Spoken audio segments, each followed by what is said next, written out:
Boa noite. Boa noite. Luto e lágrimas na cidade imperial. As mortes confirmadas em Petrópolis já são dezenas, debaixo de toneladas de lama e de entulho que a tempestade devastadora produziu. Em quase um século de medições, nunca houve um volume de chuva tão grande em 24 horas. E num cenário de tragédia, uma vida resgatada. Bombeiros conseguem salvar uma senhora de 100 anos de idade. Em Minas Gerais, as enchentes também deixam cidadãos ilhados e casas cobertas. Veja ainda, a Rússia retira mais tropas da fronteira com a Crimeia. Mas a OTAN desconfia. O presidente Jair Bolsonaro encontra o russo Vladimir Putin. Um vídeo em que um trabalhador aparece acorrentado como se fosse escravizado vira caso de polícia em Goiás. O Jornal Nacional está começando. O governo do estado do Rio já confirmou 94 mortes em Petrópolis, na região serrana do estado.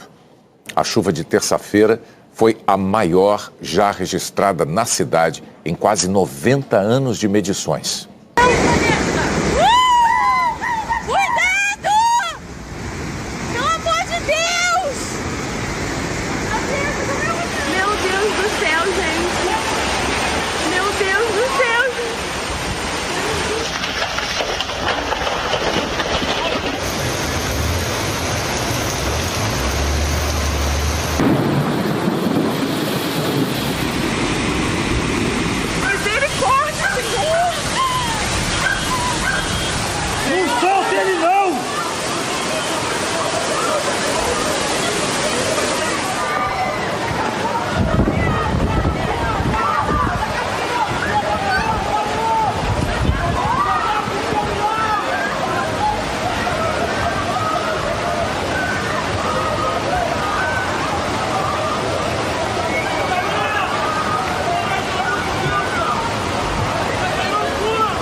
A situação aqui é essa aí, ó. Eu nunca vi isso. Caiu aqui também, ó. O risco de novos deslizamentos era real e apavorante. O que está acontecendo, senhora? Tá descendo tudo lá. Tá caindo tudo. Ai, meu Deus. Mãe, vem pra cá, mãe. Anda logo, sai daí. Tá caindo mais barreira ainda. Tá caindo mais barreira. A ambulância passando, socorrendo um ferido.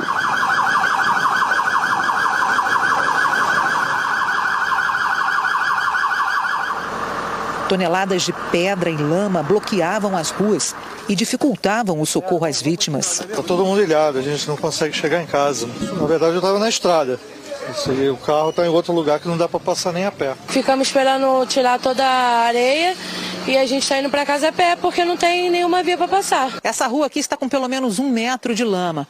A gente consegue observar isso vendo a porta daquela loja. Aqui também, pelo menos 10 carros ficaram destruídos, retorcidos. Quando a água baixou, moradores encontraram corpos pela cidade. A gente viu tudo, a gente viu levando tudo, mas a gente conseguiu se salvar, pela graça de Deus. Meu Deus do céu, gente! Depois de 6 horas de chuva forte, a noite e a madrugada exigiram muito dos moradores. Bairros ficaram isolados, ruas bloqueadas por pedras e lama. O socorro demorava a chegar. O desespero levou os irmãos Evandro e Rafael a usarem as mãos para revirar os escombros. Era urgente. Os pais estavam soterrados. O corpo do seu Paulo César foi logo encontrado. Rafael chamava pela mãe. Assoviava, mas não ouvia a resposta. Apenas silêncio. Meu filho e minha esposa estão em segurança, mas meu pai, infelizmente, minha mãe, coitada, a gente ainda vai perder um tempo ainda para achar ela. Mas os dois sem vida, infelizmente. O menino de 8 anos tinha acabado de ser resgatado. A mãe e o irmão caçula já estavam na ambulância. A encosta desmoronou e a casa veio abaixo. Foi o sofá que aguentou o peso dos escombros e salvou os meninos. Quando amanheceu, moradores ilhados pediam socorro. A sensação que nós temos é que toda essa região assim, aqui parece ter sido bombardeada. Tamanha é a destruição. Os resgates envolviam às vezes voluntários, às vezes bombeiros, às vezes os dois juntos. Cães farejadores participaram das operações de busca. A parte mais dolorosa sempre era retirar o corpo de quem perdeu a vida. Uma cena muito triste, mais um corpo está sendo retirado aqui dessa região, do bairro Alto da Serra. Vocês estão vendo a dificuldade dos bombeiros, eles afundam na lama para fazer esse resgate. É um trabalho muito difícil, muito delicado. Com a enxada nas mãos, descalça, a mãe procurava pela filha de 17 anos. Eu já estou perdendo a esperança já. A morte da Maria Eduarda foi confirmada horas depois. Nesta tarde, mais de 24 horas depois do início das chuvas aqui em Petrópolis, os bombeiros se depararam com uma cena muito triste. Apenas a fachada daquela casa está de pé. Lá, uma avó morreu abraçada ao netinho de apenas 3 meses. O bebê também morreu. A mãe da criança teve ferimentos e está internada no hospital. Nesta rua, no bairro Castelânia, tudo foi arrastado pela correnteza. O Luiz Felipe estava dentro de um carro e conseguiu sair, mas viu outras pessoas sendo levadas pela enxurrada. A barreira atingiu ele primeiro, depois automaticamente já veio me carregando. E quando a gente viu, o carro já estava assim enchendo de lama, a gente começou a socar o vidro. Os pais da Daniela de Almeida, de 31 anos, buscavam pela filha num ônibus cheio d'água. Ela me ligou: mãe, eu tô dentro do ônibus, só que não sai de onde você tá não, que tá chovendo muito. Falei: ah, tá. Depois ela mandou isso aí, que tava chovendo, que já tava entrando água na calçada, aí depois do ônibus. Aí ela mandou outro, a água tava muito forte. Aí ela falou: o ônibus tá balançando pra caramba. Falei: minha filha, sobe em cima do banco, não fica desesperada. Falei: mãe, tá todo mundo nervoso. Depois daí não consegui mais falar com ela. Desde ontem. Não sei mais onde procurar, não sei mesmo, tô desesperada, cara. A cada hora, bombeiros retiravam da terra mais vítimas dos deslizamentos. Diante do tamanho do desafio, um deles para e reza. O outro não consegue segurar a dor e é amparado. Em meio à tristeza, uma vitória, como mostra o repórter Lucas Machado. Os voluntários, Corpo de Bombeiros, o pessoal do INEA que está aqui trabalhando no resgate, acaba de conseguir resgatar uma idosa de 100 anos, com vida. Ela estava dentro de uma casa que desabou na Rua Teresa, a rua principal do comércio da cidade, muito atingida. Helicópteros dos bombeiros saíram em busca de moradores ilhados. As pessoas eram içadas com uma corda, primeiro idosos. Outro resgate ainda mais difícil. A mãe com o bebê de 8 meses. Ela teve que enfrentar o medo. Precisou segurar a criança com cuidado e firmeza. A entrada no helicóptero demorou alguns segundos. E os dois foram salvos. Aliviada, a Priscila contou que viu o morro desabar em volta da própria casa ontem à noite. Pior cena da vida, de ver assim, casas descendo a 1 metro de distância de mim, assim. Agora, ainda sem desgrudar do filho Paulo Henrique, ela conta o que sentiu no momento do resgate. Foi meio tenso por causa do bebê, né? O rapaz que salvou a gente, ele tentou não apertar muito, tentou assim, da melhor maneira possível que a gente conseguisse subir, né, confortável. Ele ficou muito nervoso, chorou muito. Eu tentei acalmar ele, diminuir o barulho, né, o vento nele. Foi uma sensação de alívio, de vamos sair, vamos ser resgatados, vamos continuar vivos, né? Não foi apenas um carro. A correnteza que tomou a rua era tão forte que arrastou um monte deles para dentro do rio que corta a cidade. E além dos carros, 2 ônibus completamente destruídos. Essa imagem ilustra bem o que é Petrópolis, uma cidade espremida entre os morros e os rios. Essa aqui é uma das principais vias de acesso ao centro da cidade, onde agora só se chega a pé. Olhando o cenário de destruição nesse ponto da cidade, é difícil até imaginar quando é que a vida vai poder voltar ao normal por aqui. A lama respingou no 4º andar aqui. Ela fez uma onda, derrubou nossa porta de entrada, o portão está aqui, ó, na ponte, e realmente a gente não sabe nem como proceder. Lama pelos pés, pelos braços, pelo corpo inteiro. Foi um dia para tentar limpar a sujeira e contar as perdas. Dá para estimar o teu prejuízo? De 1 milhão para cima. Estoque, tudo, caminhão. O caminhão chegou ontem do Ceasa carregado. Tinha acabado de descarregar o caminhão aí. O prejuízo foi muito grande. O Fábio levou um susto quando chegou na loja e viu o tamanho do estrago. A gente tem responsabilidade, mas coisa de cliente. O que eu vou fazer, gente? Alguns perderam carro, mercadoria, muitos perderam móveis, outros a casa inteira. Mas se essa chuva tivesse caído de madrugada, a Michele certamente tinha perdido a vida também. Lá em cima tinha muita pedra, muita terra e desceu tudo. Aí foi acertando as casas que tinham acima até chegar na minha. Aí derrubou a parede do meu quarto, da cozinha, estragou tudo. Aqui era o meu quarto, a cabeceira da minha cama aqui no cantinho, olha, meu colchão dobrou no meio. Meu guarda-roupa, perdi dinheiro que tinha dentro do guarda-roupa, documento, perdi tudo. Segundo a Defesa Civil, foram mais de 170 pontos de deslizamento em Petrópolis. No Morro da Oficina, um pedaço da encosta desceu, abrindo um imenso clarão na paisagem. Segundo a Prefeitura, cerca de 80 casas foram soterradas. Parte da Rua Tereza, um dos principais polos de comércio do estado, foi completamente destruída. O Palácio de Cristal e o Palácio Amarelo, onde funciona a Câmara de Vereadores, ficaram alagados e cheios de lama. Ficou difícil medir a dimensão das coisas, entender o traçado das ruas desfeitas pela terra, onde até mesmo os moradores mais antigos tiveram dificuldade de cruzar. Muitos só queriam ir embora, encontrar para hoje algum lugar seguro onde passar a noite e descansar. Amanhã tem mais trabalho pela frente. Que um fortaleça o outro agora nesse momento pesado que tá. E que cuidem um pouquinho mais um dos outros, né? O olhar tem endereço. A jovem olha na direção da casa que fica bem em frente, no morro agora devastado pela enxurrada. Eu vi tudo caindo, a pedra, mato, árvore, tudo, as casas destruindo. A casa ficou de pé, mas ela e a mãe foram obrigadas a sair. É tristeza, desespero. A minha casa está prestes a desabar. Sem ter para onde ir, buscaram abrigo na paróquia. De ontem para hoje, essa igreja, que fica no bairro Alto da Serra, um dos mais castigados pela enxurrada, e olha só, bem em frente a um morro que desabou, virou abrigo.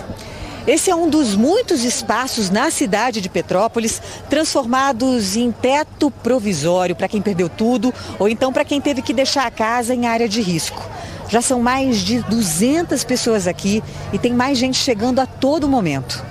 Famílias expulsas de casa pela avalanche de lama e pelo descaso das autoridades que ignoram o risco, agora dividem o mesmo cômodo.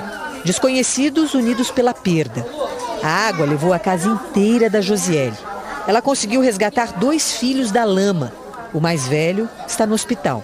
Desceu a primeira lama e quando a gente correu para a porta, que eu falei para eles correr e sair, eu consegui sair correndo com o soco pequenininho. Quando eu olhei para trás, meus outros 2 filhos não estavam. Josiele ainda procura o marido, que foi resgatado com vida e levado para algum hospital. Ela não sabe qual. Até agora eu não tive notícia.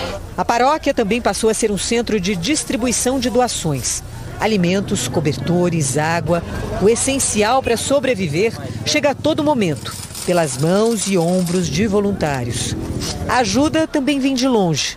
No Rio, clubes de futebol, organizações não governamentais, polícias, igrejas abriram as portas para receber as doações. Solidariedade é o que toca meu coração nesse momento. Uma ONG de Petrópolis, criada para ajudar as vítimas da pandemia que passavam fome, agora vai dar comida para quem perdeu tudo na tragédia. A ONG SOS Serra arrecadou dinheiro e foi para um supermercado. Encheu 12 carros. As doações começaram a ser entregues hoje. A gente arrecadou mais de R$1 milhão com doações, é importantíssimo dizer isso, doações de R$1, R$2, R$5. Não importa o valor, importa que o ser humano foi criado para viver e para se ajudar. Na paróquia, transformada em abrigo, também encontramos Dona Georgina e a família. Ela teve sorte. Por pouco a casa não foi atingida pelas pedras. Sem outra opção, é para lá que ela pretende voltar depois. E a casinha da gente, a gente derramou suor, cada um de nós tem vontade de voltar para nossa casa. Não tem para onde ir? Não tem. Quem puder ajudar as vítimas de Petrópolis e ainda não souber como fazer isso, tem como escolher para quem doar na plataforma da Globo paraquemdoar.com.br. O volume de chuva em Petrópolis surpreendeu os meteorologistas. Um fenômeno raro, difícil de prever e com alto poder de destruição. O que houve ontem em Petrópolis chamou a atenção dos especialistas para a gigantesca quantidade de chuva que atingiu em poucas horas parte da cidade imperial. Entre 4 da tarde e 7 da noite choveu 230 milímetros, o que era previsto para todo o mês de fevereiro. Cuidado! Pelo amor de Deus! É como se uma caixa de 1 metro quadrado fosse colocada debaixo do temporal e recebesse durante apenas 3 horas água de chuva até alcançar a marca de 23 centímetros. Estamos falando certamente da chuva mais intensa da história da cidade e provavelmente entre as maiores, se não a maior, registradas, pelo menos desde que existem medições no Brasil. Para o previsor-chefe do Centro Nacional de Monitoramento e Alertas de Desastres Naturais, trata-se de um evento climático extremo. O fenômeno conhecido como supercélula é um dos mais difíceis de se prever. A eficiência do radar é ir acompanhando o deslocamento e ir tentando avisar antes de que a chuva chegue. Mas neste caso a chuva surgiu em cima de Petrópolis e permaneceu ali praticamente até dissipar. Não existe modelo, metodologia, instrumento, ferramenta possível que permita prever uma chuva dessa magnitude num espaço tão curto, né, num lugar tão pequeno e num tempo tão rápido. Segundo o Instituto Nacional de Meteorologia, o volume de chuva que caiu em 24 horas é o maior registrado em Petrópolis desde o início das medições em 1932. A ameaça não vem só do céu. Em terra firme, numa cidade historicamente castigada por inundações e deslizamentos de terra e de pedra, as ações para prevenir desastres e reduzir riscos nunca foram suficientes para evitar sucessivas tragédias. 11 anos depois do maior desastre natural da história do país, que deixou aproximadamente 1.000 mortos e desaparecidos na região serrana do Rio, os avanços foram tímidos. O município de Petrópolis chegou a instalar sirenes de alerta e realizar algumas obras de contenção. Em 2018 foi lançado um plano para a redução de riscos. O estudo mapeou 234 áreas mais vulneráveis a enchentes e deslizamentos e recomendou o reassentamento de mais de 7.000 famílias que vivem em áreas de alto risco, mas pouca coisa saiu do papel. A Folha de São Paulo publicou hoje que o governo do estado do Rio não gastou tudo o que podia na prevenção de tragédias. O Jornal Nacional apurou no portal da Transparência que a gestão de Cláudio Castro tinha mais de 770 milhões de despesas autorizadas, mas apenas 169 milhões foram gastos, só 22% do total. Ano passado, só em limpeza de rios e córregos, foram mais de 200 milhões de reais gastos em mais de 35 municípios. Em contenção de encostas, mais de 80 milhões de reais gastos. O que a gente tem que entender é que o Rio abriu com um contingenciamento muito grande, um déficit de 20 bilhões de reais, e somente no fim do ano, depois que entrou o recurso da SEDAI e outros recursos, que a gente foi tendo um alívio no caixa. Para este professor do Departamento de Geografia e Meio Ambiente da PUC-Rio, as autoridades sabem o que precisa ser feito, mas falta vontade política. Petrópolis é um sítio urbano bastante íngreme, com encostas muito acentuadas e vales muito estreitos. A gente deveria ter tomado atitudes muito severas, dado a fragilidade desses sítios e um crescimento populacional também muito agudo, sem planejamento. É o que eu chamo de amnésia do céu azul, né? O céu fica azul, esquece de se fazer a política que é necessária. Você vai ter outras informações da tragédia em Petrópolis ainda nesta edição. Cidades de Minas Gerais também estão sofrendo com as inundações. Juatuba, na região metropolitana de Belo Horizonte, tem bairros debaixo d'água. Lavouras inteiras desapareceram. Segundo a Defesa Civil, pelo menos 50 pessoas tiveram que ser retiradas de casa. Na que a água subiu, tive que sair correndo às pressas aqui, resgatar os bichos. Em alguns lugares, a água subiu 1,5 metro. No início da tarde, mais de 24 horas depois da forte chuva, o nível do ribeirão que corta o município ainda continuava alto. Aqui em Mateus Leme, cidade vizinha a Juatuba, a situação também é crítica. A chuva forte deixou muitos estragos e vários moradores isolados. 5 pontes não resistiram à força d'água. Uma delas é essa aqui. Desde ontem, 120 famílias estão com dificuldades para chegar ou sair de casa. E ônibus não passa. Eu perdi dia de serviço hoje, porque não teve como eu ir trabalhar. E está complicado. A chuva começou ontem pela manhã. Rios transbordaram e a cidade ficou alagada. Os bombeiros tiveram que usar botes para resgatar quem corria risco. Na casa do seu Giovanni, parte do muro caiu. A sensação é angustiante, né? Porque você nunca espera quem vem, né? E chegou muita água mesmo. Em Belo Horizonte, um temporal derrubou parte do teto de um posto de combustível na região da Pampulha. Os ventos fortes também atingiram a cobertura do estacionamento de um supermercado. Uma motorista chegou a ficar presa dentro de um carro, mas não se feriu.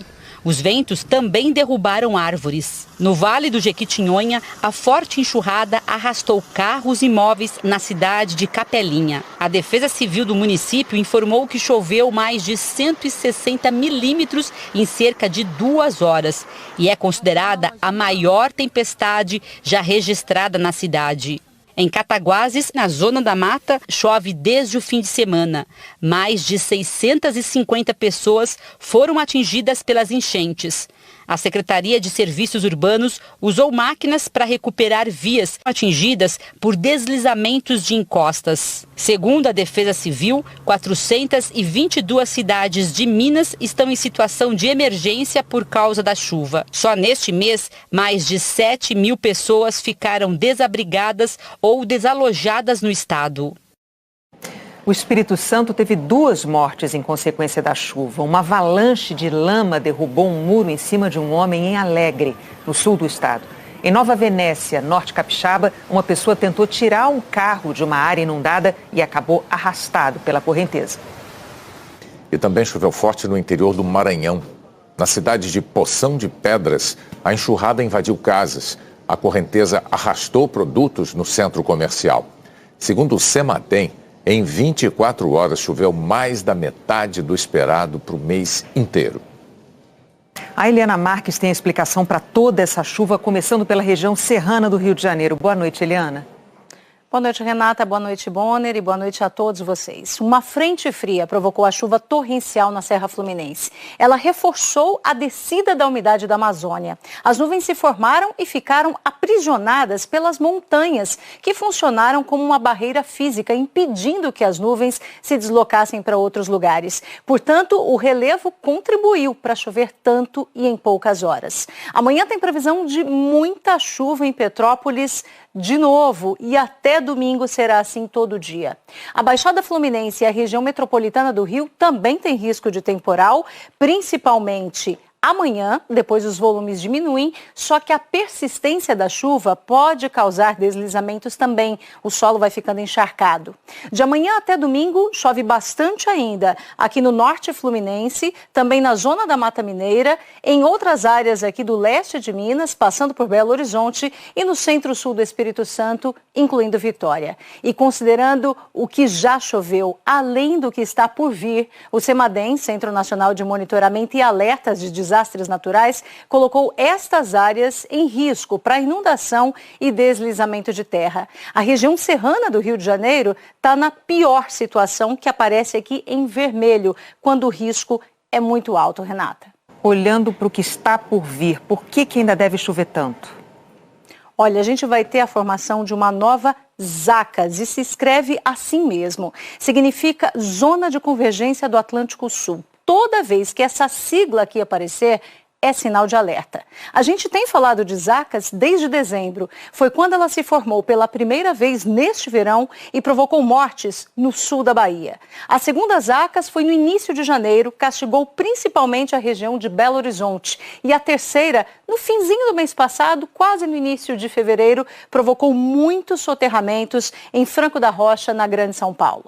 A próxima ZACAS vai de amanhã até domingo e vai produzir muita chuva na região serrana do Rio de Janeiro, no Espírito Santo, em Minas, também em Goiás, Mato Grosso, passando aqui pelo sul do Maranhão, do Piauí e também pelo oeste da Bahia.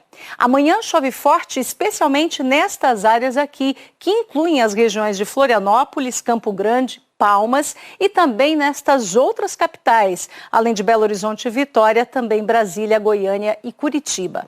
Tempo firme o dia todo, som onde o mapa está amarelo. Então, olha, parte do Rio Grande do Sul, extremo oeste de Santa Catarina e também no litoral do Rio Grande do Norte. Aliás, Natal é a única capital sem previsão de chuva amanhã, com sol e calor de 32 graus. E São Paulo, que teve predomínio de sol até hoje, pode voltar às pancadas de chuva típicas de verão já a partir de amanhã. Mas a previsão é de chuva rápida, sem grandes transtornos por aqui, Renata. Obrigada, Eliana. A gente volta a conversar amanhã. A seguir, uma surpresa para a medalhista olímpica Rebeca Andrade. O vídeo que mostra um homem negro como se fosse escravizado vira caso de polícia em Goiás. A atleta brasileira Jaqueline Mourão se despediu das Olimpíadas de Inverno de Pequim. No slalom, os atletas disputam uma corrida descendo a montanha entre curvas e obstáculos. É a prova do brasileiro Michel Macedo. Só que o desafio dele começou antes mesmo de usar os esquis. O teste do Michel deu positivo para a Covid quando ele chegou a Pequim. Precisou então passar por uma semana em isolamento. Testou negativo e foi liberado. O cearense de 23 anos terminou a primeira descida, mas na segunda cometeu um erro no percurso e foi desclassificado. Jaqueline Mourão e Eduarda Ribeira foram as primeiras brasileiras a participar do revezamento feminino no esqui. A dupla completou 4 das 6 voltas do percurso de 10 quilômetros na neve e foi eliminada. Aos 17 anos, Duda é a caçula da delegação brasileira. Jaqueline tem 46 e encerrou sua 8ª participação em Jogos Olímpicos. Mas a linha de chegada aqui em Pequim pode não ter sido o fim da mais longa trajetória em Jogos Olímpicos entre todos os atletas brasileiros. Daqui a 4 anos tem Olimpíadas de Inverno na Itália e a Jaque Mourão não descarta ampliar essa marca. A chama ainda é muito forte, sabe? Essa vontade de representar o meu país é muito forte. É muito bom, assim, pensar que a menina mineira que sonhava em continuar sua vida e em ganhar o mundo, né? Conseguiu e hoje ela está aqui com 8 Olimpíadas. É emocionante, sim. O Comitê Olímpico do Brasil preparou uma surpresa para Rebeca Andrade, a ginasta que trouxe de Tóquio 2 medalhas olímpicas.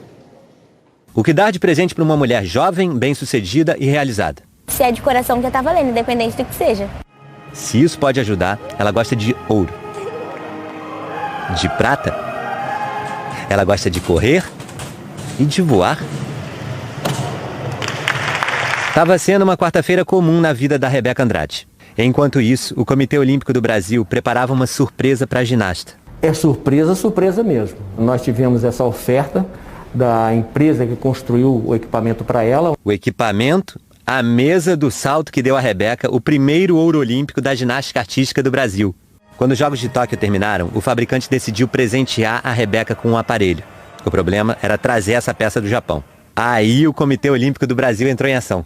Agilizamos o mais rápido possível, veio e ficou empacotadinho, bem amarrado, num lugarzinho guardado no centro de treinamento. No momento em que a Rebeca se preparava para o treino da tarde, foi chamada para receber uma encomenda. A gente trouxe um presente.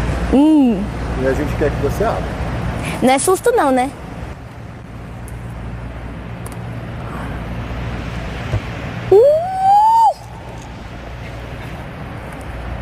Caraca! Que demais! Eu amo. Tô muito feliz. Que lindo. Depois descobriu que a mesa continua com um pó de magnésio que as ginastas usam nas mãos para não escorregar ao tocar no aparelho durante a competição. Porque seria impossível apagar essas lembranças. Tá com tudo.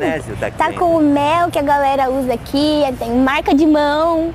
O equipamento tem 1,25 m de altura por 94 centímetros de largura. É um objeto que é grande para decoração de qualquer casa. Mas a Rebeca já sabe direitinho onde vai guardar o aparelho.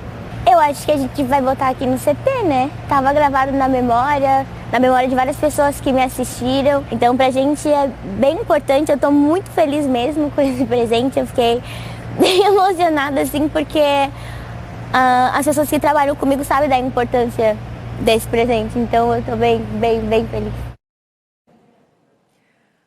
Um vídeo postado na internet em que um homem negro aparece caracterizado como servo escravizado virou caso de polícia em Goiás. No vídeo, o médico Márcio Antônio Souza Júnior mostra o funcionário negro acorrentado pelos pés, pulsos e pescoço e diz: "Falei pra estudar, né? Não quer? Então vai ficar na minha senzala." Aí, ó. O médico continua. O próprio médico de família tradicional em Goiás postou o vídeo nas redes sociais. Com a repercussão negativa, ele e o funcionário divulgaram um novo vídeo. E aí, camarão? Pô, me enchendo o saco. O que você fala disso? Não tem nada de escravidão, não, gente. Ao tomar conhecimento das gravações, o delegado aqui da cidade de Goiás, Gustavo Cabral, abriu um inquérito para apurar o crime de constrangimento e de injúria racial, quando alguém é ofendido com base na cor, por exemplo. Em seguida, o delegado mudou a investigação para crime de racismo, que ocorre por preconceito por cor ou por religião, por exemplo, com pena maior. É assustador ver aquela cena, ver o funcionário daquela forma, situação de opressão mesmo, apesar de ele ter consentido, segundo ele. É assustador a fala do médico. Isso leva a crer que pode haver aí por trás esse crime de induzimento ao racismo. No fim da tarde, o médico Márcio Antônio gravou um terceiro vídeo. Eu gostaria de pedir desculpas se alguém se sentiu ofendido, mas foi uma encenação teatral. É chocante ver isso em pleno 2022. Espero que esse caso, além da punição individual para essa pessoa, sirva de aprendizado para toda a sociedade. Nós tentamos contato com o médico, mas ele não deu retorno. A defesa afirmou que só irá se pronunciar depois de ter acesso ao inquérito.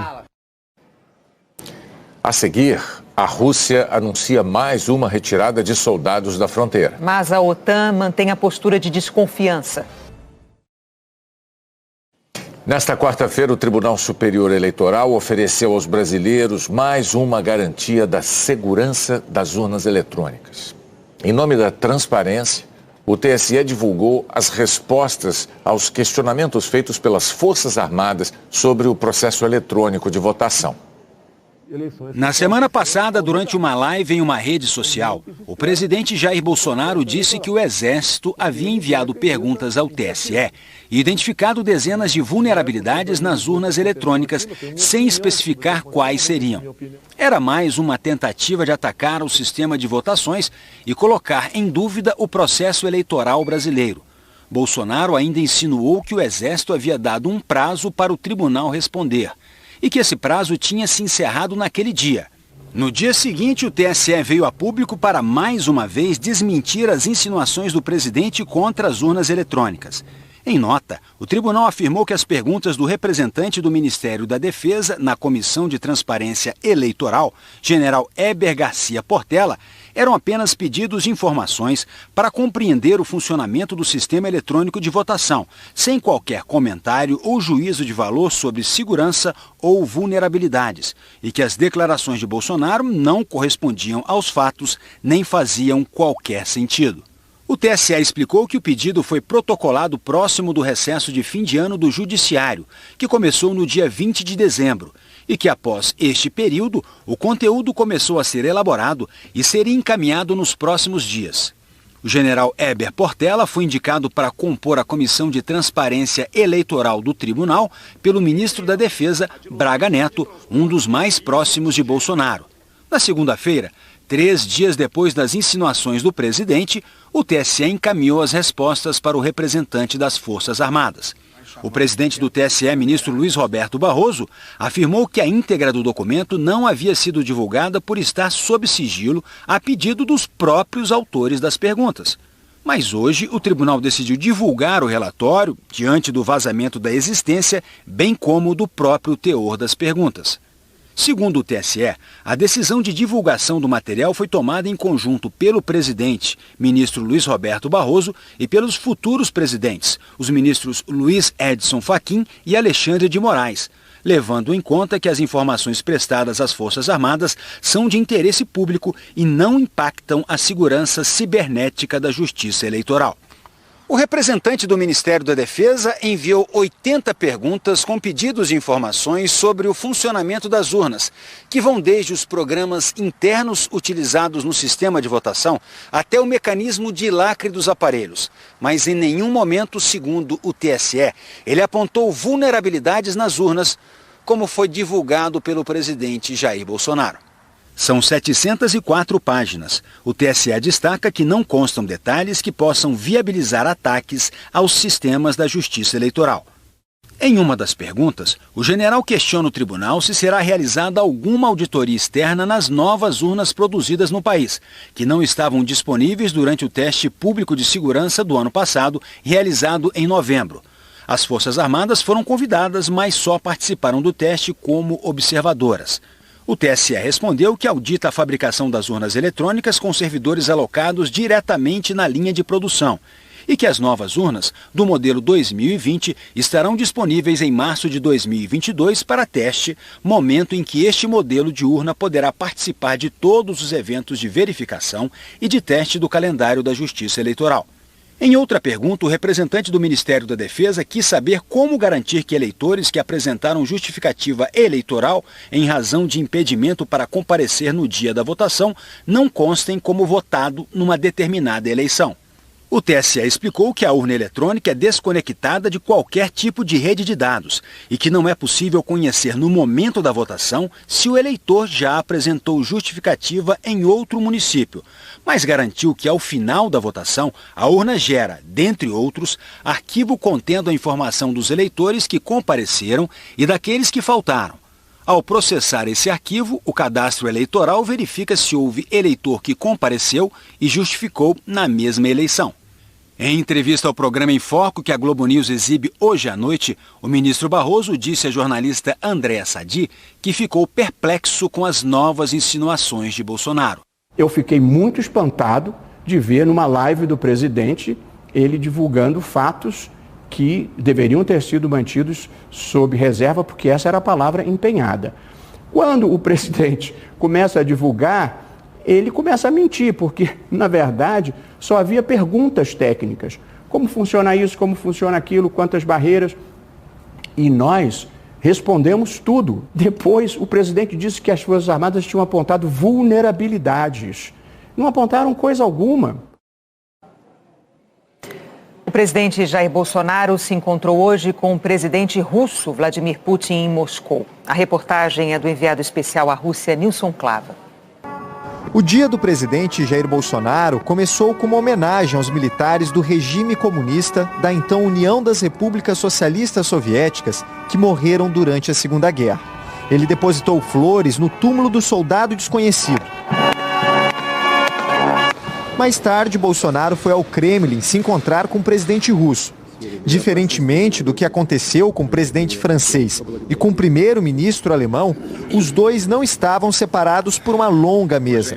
O motivo é que o presidente brasileiro aceitou se submeter a testes de PCR feitos pelos russos. Macron e Scholz não aceitaram, para evitar que os russos colhessem material genético deles. Na abertura da conversa, Putin destacou a parceria comercial com o Brasil. Disse que o país é o principal parceiro da Rússia na América Latina. Os dois presidentes falaram de cooperação em áreas como fertilizantes e energia, incluindo energia nuclear. Putin prestou condolências pela tragédia das chuvas em Petrópolis. E ouviu de Bolsonaro um agradecimento pela intervenção russa quando outros países, nas palavras de Bolsonaro, apontaram a Amazônia como patrimônio da humanidade. Putin disse apoiar que o Brasil se torne integrante permanente do Conselho de Segurança da ONU. Hoje, o país ocupa uma cadeira temporária. Nas breves declarações à imprensa, os presidentes não mencionaram a Ucrânia, mas defenderam a necessidade de que a crise seja solucionada por meios pacíficos e pelo engajamento diplomático. Por 2 vezes, o presidente brasileiro disse defender a paz no mundo.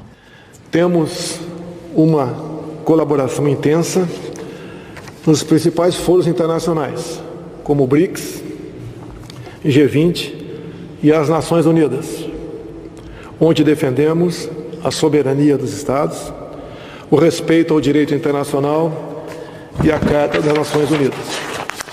Pregamos a paz e respeitamos todos aqueles que agem dessa maneira. Afinal de contas, esse é o interesse de todos nós.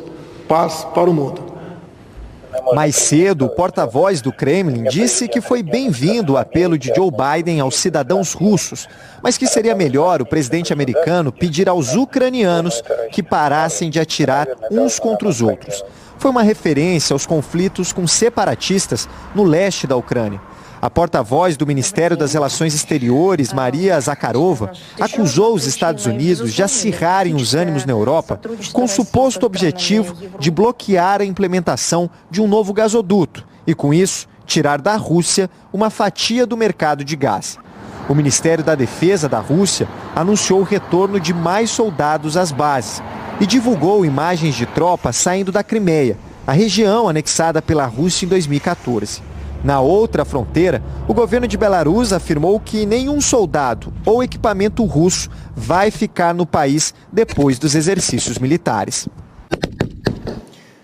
Os Estados Unidos e a Aliança Militar do Ocidente, a OTAN, puseram em dúvida o recuo dos russos na fronteira com a Ucrânia. O que ontem pareceu uma freada no rumo à guerra, hoje não se confirmou. A OTAN, reunida em Bruxelas, não acredita na retirada das tropas russas da fronteira com a Ucrânia. O secretário-geral da Aliança Militar Ocidental, Jens Stoltenberg, afirmou que a Rússia não mostrou redução real de militares nas fronteiras. Segundo ele, imagens de satélite indicam o contrário, que a Rússia estaria levando ainda mais tropas, mas Stoltenberg não apresentou as imagens. It should de-escalate rather than escalate.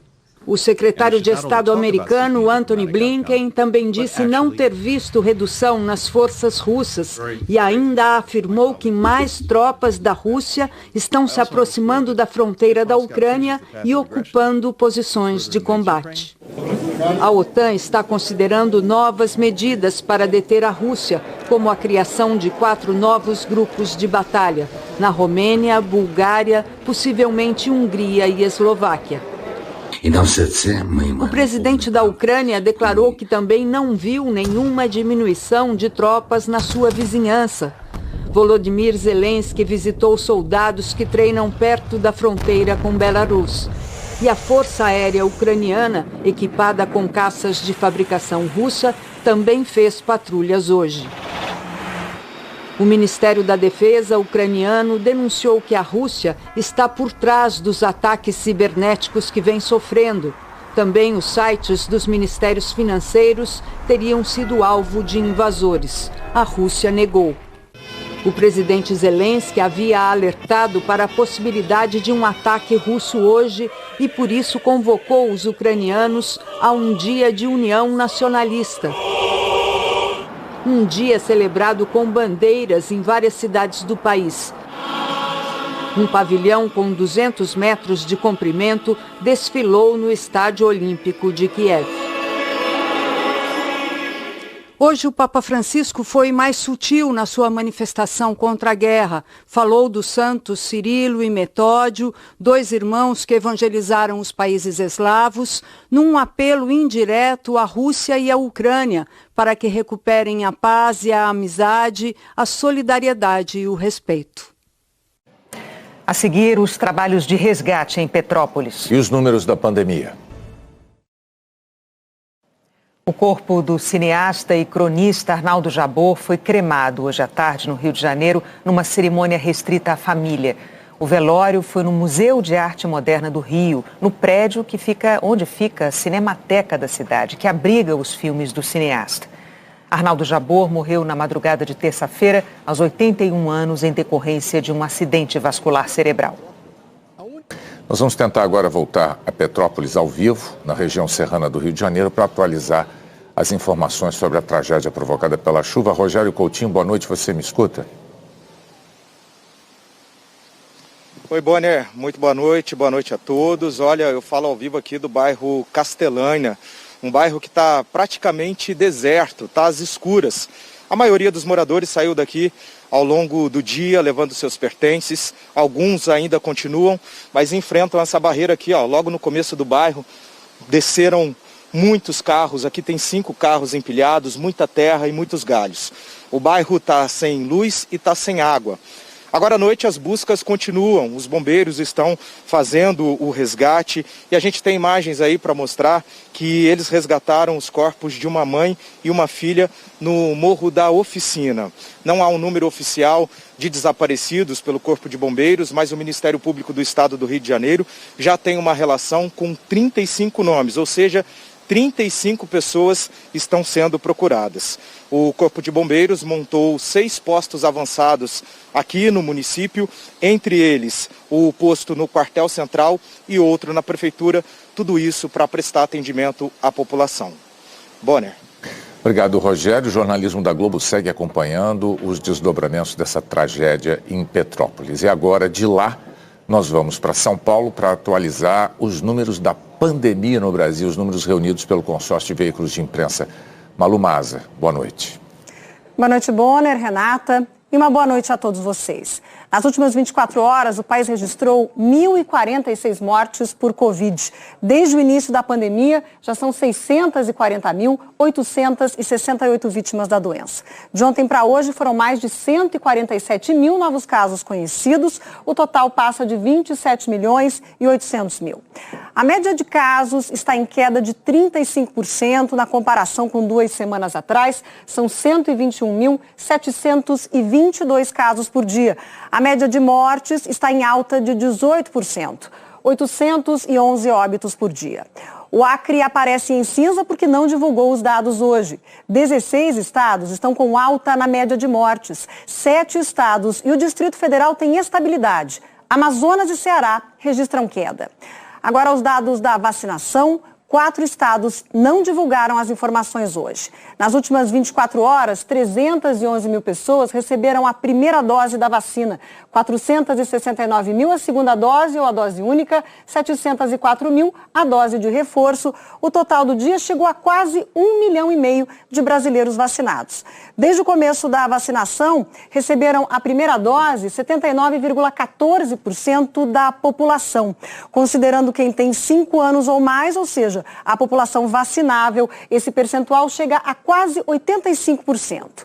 Foram vacinados com as 2 doses ou a dose única 71,35% de todos os brasileiros. Entre os que têm 5 anos ou mais, o percentual é de 76,58%. A dose de reforço já foi aplicada em praticamente 27% da população total, levando em conta só quem tem 18 anos ou mais, 35,81%. Os estados em verde escuro são os mais adiantados na vacinação completa da população que pode ser imunizada. Os 2 primeiros são São Paulo e Piauí. Outras informações em g1.com.br/coronavírus. Renata Bonner. Obrigada, Malu. O Jornal Nacional termina aqui. Logo mais, o Jornal da Globo vai trazer outras informações sobre a situação de Petrópolis. E a todas as famílias que perderam alguém na pandemia, a nossa solidariedade. Fala, rapaziada, beleza? Aqui quem fala é o Diego, do canal Diego Esportes, e tô chegando pra te avisar que hoje tem Corinthians e São Bernardo pela 7ª rodada do Campeonato Paulista. E no vídeo de hoje você vai saber tudo sobre esse jogo, as principais e últimas notícias da equipe do Corinthians e também as últimas informações da equipe do São Bernardo. O Corinthians, jogando em casa hoje, quer vencer para tentar assumir a liderança geral do Campeonato Paulista. E o São Bernardo, que atualmente é o líder geral do Paulistão com 11 pontos, também quer a vitória para se manter no topo.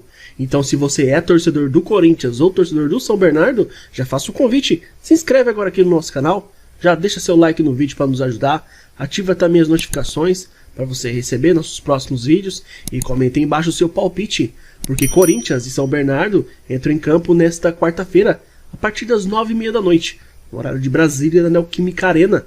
O jogo é válido pela 7ª rodada do Paulistão. O Corinthians faz seu terceiro jogo, sob o comando do interino Fernando Lázaro. Com ele, o Timão derrotou o Ituano e o Mirassol, o que tem dado mais tranquilidade para que a diretoria busque um treinador ir no mercado. No fim de semana, o Corinthians folgou, já que o derby foi adiado para março. Já com 3 vitórias, 2 empates e 1 derrota, o São Bernardo surpreende e lidera o grupo B com 11 pontos. Contra os grandes, o time do ABC segurou empates por 1-1 contra o Palmeiras e também contra o Santos. Aí, pelo lado do Corinthians, o Corinthians não terá o Gabriel Pereira à disposição do banco de reservas para o jogo dessa noite. O jovem testou positivo para a Covid-19 e já está em isolamento. Por outro lado, pela primeira vez é possível que a torcida veja o badalado quinteto titular junto, que é o William, Juliano, Renato, Paulinho e Roger Guedes. Fora isso, o Lázaro não deve alterar a estrutura tática da equipe, com a provável escalação com o Cássio no gol, aí Gil, João Vitor, Piton e Fagner, Duqueiroz, Paulinho, Renato Augusto, Juliano, William e Roger Guedes.